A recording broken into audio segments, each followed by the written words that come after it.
બુદ્ધિજીવી લોકોને મારો પ્રશ્ન છે, ભાજપને વોટ કેમ? વિકાસ, પછી હિન્દુત્વ, પછી ઇન્ફ્રાસ્ટ્રક્ચર, પછી આયુષ્યમાન કાર્ડ, પછી ઉદ્યોગોનો વિકાસ, સામૂહિક વિકાસ, પછી પ્રધાનમંત્રી આવાસ યોજના, પછી રાષ્ટ્રવાદ, પછી ગરીબોનો વિકાસ, ઓપરેશન સિંદૂર, પછી રામ મંદિર, પછી 370 સુરક્ષા, પછી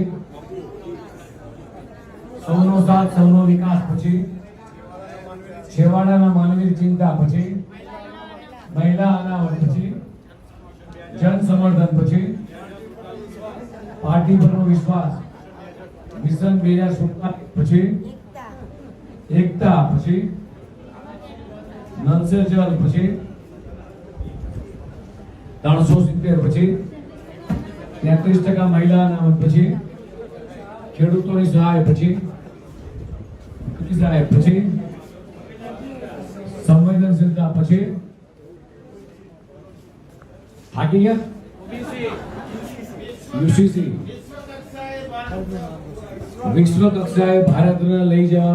આપના પોતાના પ્લેટફોર્મ લલકારને લાઈક કરો, ફોલો કરો, સબસ્ક્રાઇબ કરો અને શેર કરો.